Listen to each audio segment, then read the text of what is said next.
E aí, galerinha, bom dia, como é que vocês estão? Show, turma!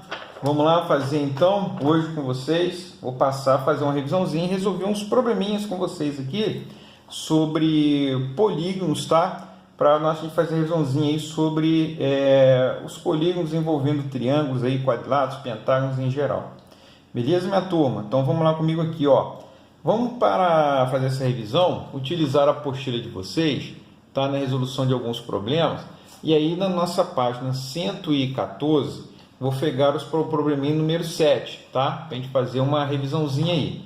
Então, olha só, o probleminha de número 7, na nossa página 114, o probleminha de número 7, ele é um probleminha que ele vai mencionar apenas para você fazer recordação, né, sobre a equação dos ângulos internos e externos de um polígono. Vamos lá, ele diz o seguinte: qual é a medida de, letra A? Então vamos partir para a letra A. Um ângulo interno de um polígono equiangular de n lados. O que quer dizer, pessoal, com equiangular? Equiangular significa que ele tem os ângulos iguais, certo? Então o polígono, entendeu? Vai ser regular porque ele vai ter os ângulos iguais. Então, se ele tem os ângulos iguais, de forma geral, o ângulo interno vai ser dado pelo seguinte: olha só, em qualquer polígono, a medida do ângulo interno vai ser igual à soma desses ângulos internos dividido pelo número de lados. Bom, mas como é que é a soma dos ângulos internos de um polígono? Número de lados menos 2 vezes 180, beleza? Dividido por n. Então, a medida do ângulo interno de um polígono equiangular será o número de lado menos 2 vezes 180 dividido pelo número de lados. Então, aqui, pessoal, é a forma genérica de você calcular a medida de um ângulo interno de um polígono qualquer, né, regular, e no caso, como eu disse aqui, a palavra equiangular. Beleza? Na letra B, ele já faz o seguinte, ó: um ângulo externo de um polígono equiangular de n lados. Então, assim como o ângulo externo de um polígono equiangular, todos os ângulos são iguais, será a soma dos externos dividido pelo número de lados. Mas como que é a soma dos ângulos externos de um polígono? Pessoal, em qualquer polígono, a soma dos ângulos externos, seja ele regular ou não, é sempre 360 graus. Então, você vai ter que a medida de um ângulo externo para qualquer polígono, né, equiangular ou não, será 360 dividido pelo número de lados, beleza? Caso ele seja regular, né, equiangular. Tranquilo? Então, eu tenho, ó, interno e externo de um polígono equiangular. Tranquilo, turma? Belezinha? Vamos então para uma próxima atividade aqui, ó, onde ele diz para a gente o seguinte, ó, o número 8, ele diz aqui, e ele fala para a gente aqui, ó, os quatro ângulos de um quadrilátero medem 90, 60, x e 2x. Determine a medida do menor ângulo externo desse polígono. Então, ele diz que os quatro ângulos de um quadrilátero medem 90, 60, x e 2x. Pessoal, se os quatro ângulos de um quadrilátero têm essa medida aqui, se em qualquer quadrilátero, né, que nós temos, qualquer polígono com quatro lados, a soma dos ângulos internos é igual a 360 graus, correto? Para o quadrilátero, beleza? Então, se eu pegar 90 mais 60, mais x, mais 2x, isso tem que dar 360. Logo, então, ó, nós vamos ter x mais 2x, 3x, que é igual a 360, menos 90 mais 60, 150. Então, passo para lá, menos 150. Então, 3x será igual a 210,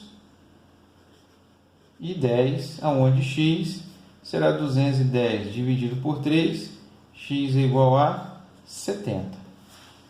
Beleza? Esse é o valor do x. Então, significa, então, que eu vou ter nesse caso então, né? Reescrevendo os ângulos, quais seriam os meus ângulos então agora? Um ângulo seria 90, um outro ângulo seria 60, o outro ângulo seria x, então ele vai dar 70. E o outro ângulo então seria 2x, se x é 70, 2 vezes 70, 140, beleza? Mas observe que ele pediu para você dizer a medida do menor ângulo externo. Então, pessoal, olha só, se você pegar em qualquer quadrilátero, vamos fazer um quadrilátero aqui, tá? Qualquer quadrilátero, se nós pegarmos e traçarmos o ângulo externo dele, ó, esse aqui é o interno, esse aqui é o externo.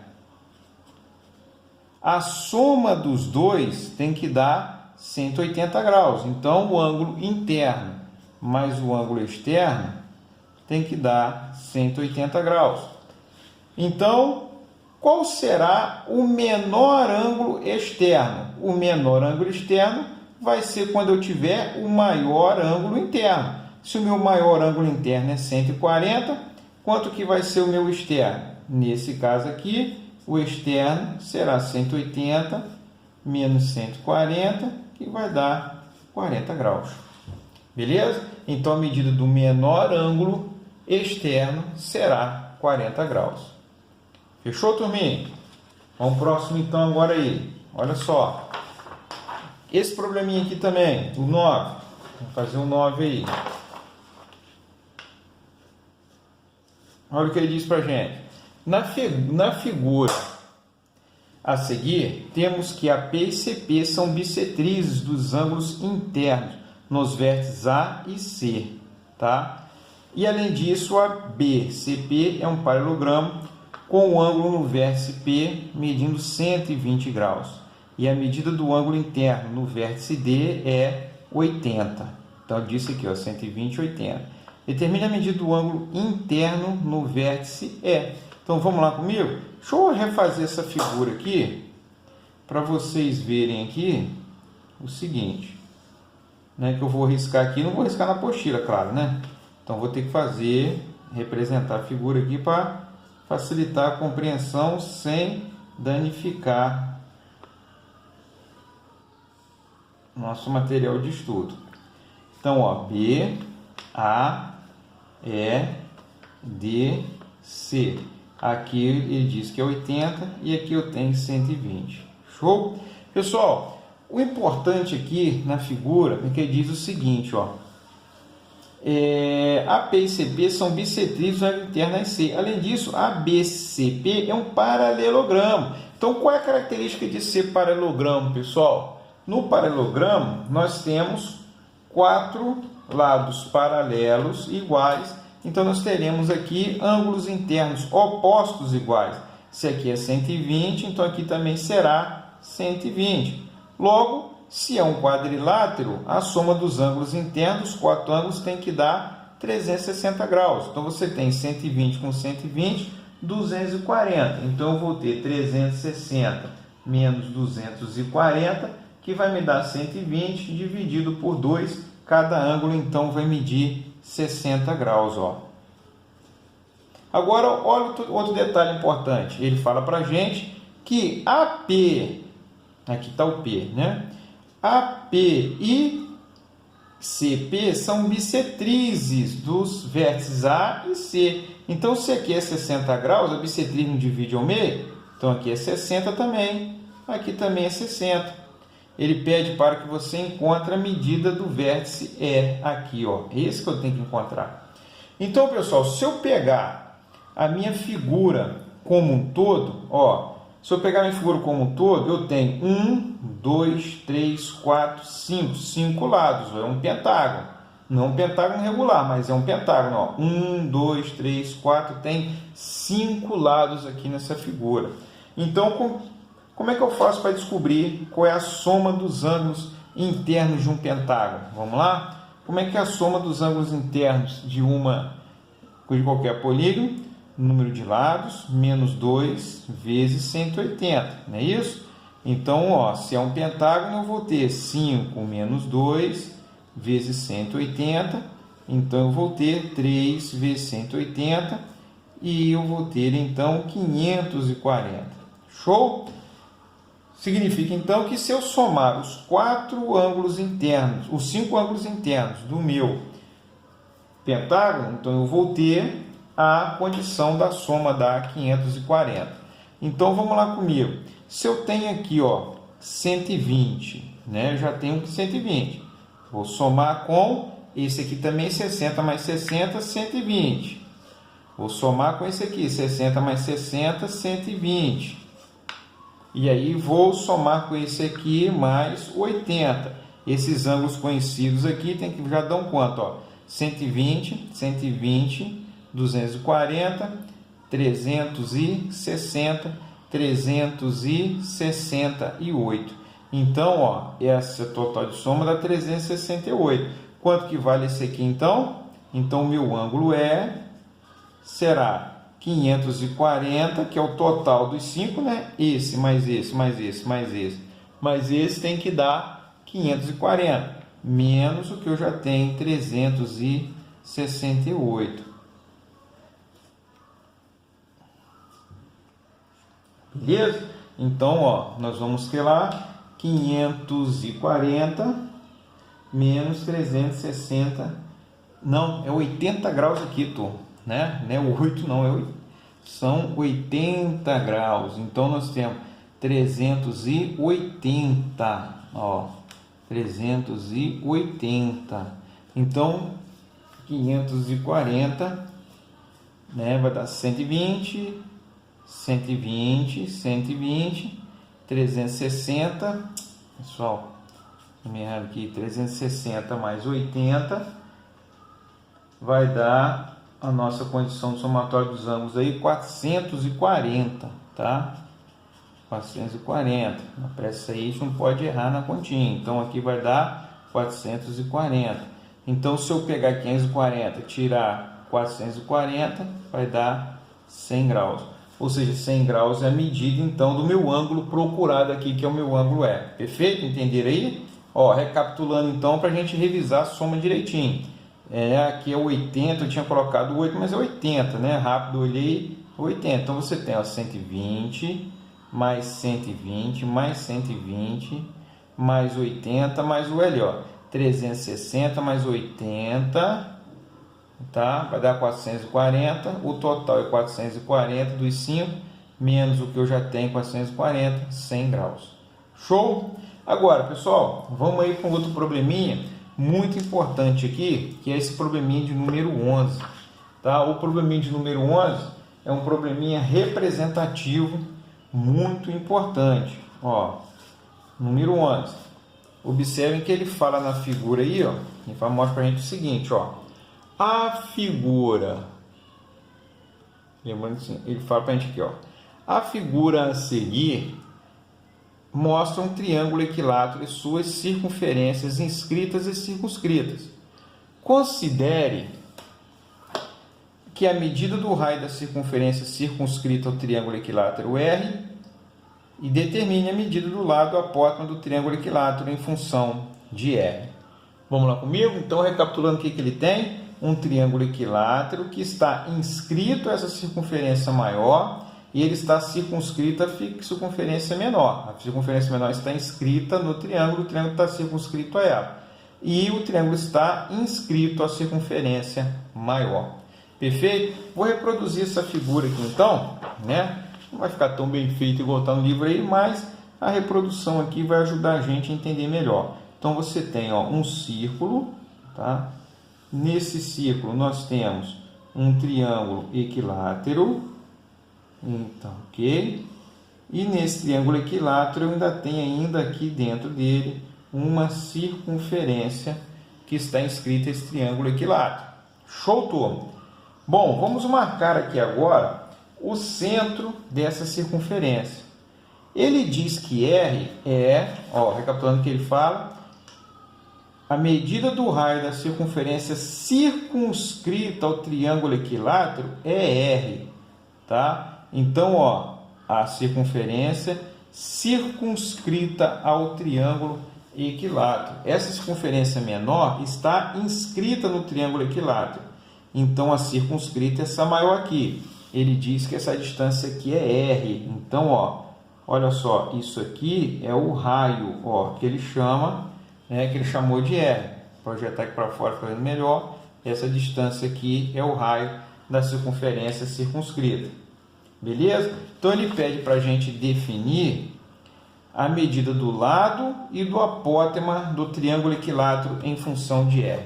Pessoal, vamos lá comigo. Primeiro, antes da gente começar a resolver, vamos fazer uma revisão aqui do triângulo equilátero. Vocês estão lembrados que no triângulo equilátero, ó, nós temos todos os lados com a mesma medida, claro, né? E se nós traçarmos todas as condições, mediana, bissetriz e, né, nós vamos cair num ponto aqui que é o nosso baricentro, correto? E o mais importante que nós não podemos esquecer, o que acontece com o baricentro, que é o ponto de equilíbrio do triângulo. Do baricentro até o vértice, eu tenho o quê?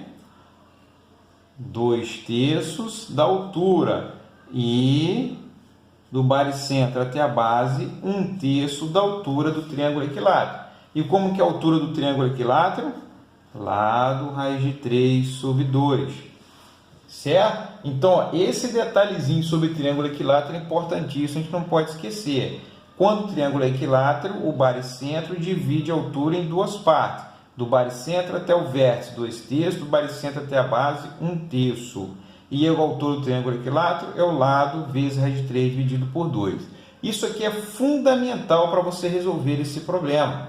Porque observe o seguinte, olha o que está acontecendo aqui. O raio da circunferência, que ele chamou de R, ela vai do centro até o vértice do triângulo equilátero. Do centro até o vértice, o que eu tenho? 2/3 da altura do meu triângulo, certo?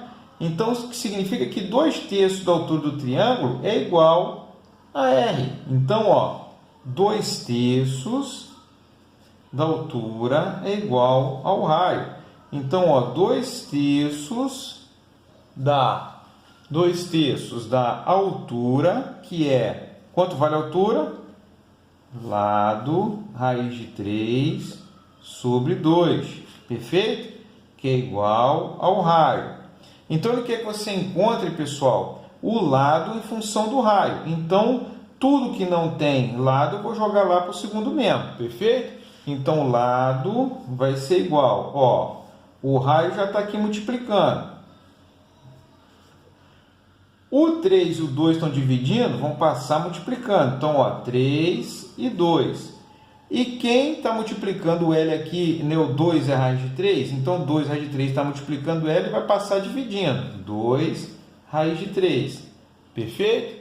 Logo, então, posso simplificar, ó, 2 com 2, que ficaria 3R raiz de 3. Bom, porém, o que eu preciso fazer, turma? Quando eu tenho uma raiz no denominador, o que eu vou fazer? Racionalizar, né? Então, o lado será igual a 3R sobre raiz de 3 vezes raiz de 3 vezes raiz de 3. Então, o lado vai ser igual a 3R raiz de 3. Raiz de 3 vezes raiz de 3 vai dar 3. Posso simplificar 3 com 3, então o lado será o raio vezes a raiz de 3 apenas. Né? Então, vou repetir aqui, para ficar limpinho, raio raiz de 3. Então, a medida do lado do triângulo em função do raio vai ser lado raio vezes a raiz de 3. Perfeito? Ele pediu também, pessoal, para você determinar o apótema. Aí não é nada difícil, né? É simples. Olha aqui comigo. O que é o apótema de um polígono? É a distância que vai do seu ponto do centro até o ponto médio do seu lado. Então, ó, observe o seguinte. No triângulo, essa distância aqui, ó, do centro até o ponto médio do lado dele, isso aqui é o apótema. E observe que o apótema vai coincidir com quem? do centro até a base, do centro até a base, 1/3 da sua altura, perfeito? Então, o que eu posso dizer aqui, ó, agora, que o apótema é igual a 1/3 da altura. Então, o apótema vai ser igual, quanto que vale a altura? L raiz de 3 sobre 2, né? E aqui está o 3 aqui, vezes 3. Então, o apótema vai ser igual a L raiz de 3 sobre 6. Beleza, pessoal? Tranquilo? Só que ele pediu para você determinar o apótema também em função de quem? Do raio, não é isso? Ó, o lado após o triângulo em função do raio. Então, vamos lá comigo. Olha só. Se eu quero determinar isso em função de raio, então o meu L não pode aparecer. Eu tenho que tirar ele daqui, beleza? Mas eu não já sei que o meu lado é o raio vezes a raiz de 3? Então, eu posso substituir o lado por quem? Por raio raiz de 3. Vamos fazer isso então? Então, ó, o apótema será igual ao lado que é raio raiz de 3 vezes a raiz de 3 sobre 6. Então, o apótema é igual raiz de 3 vezes raiz de 3 dá 3. Então, eu tenho 3R sobre 6. Posso simplificar aqui, ó, por 3, vai dar 1, vai dar 2. Então, eu tenho raio sobre 2. Logo, o apótema, em função do raio, é o raio sobre 2. Beleza, turminha? Fechamos aí? Então, galera, show de bola. Bom dia a todos. Façam em casa aí, tá? Pra gente treinar, então, agora. Legal. O número 12. Não esqueçam aí, tá? Treinar aí na nossa próxima aula, né? Na quinta-feira que vem, nós teremos nosso TAI, tá bem, turma? Tranquilinho? Grande abraço aí.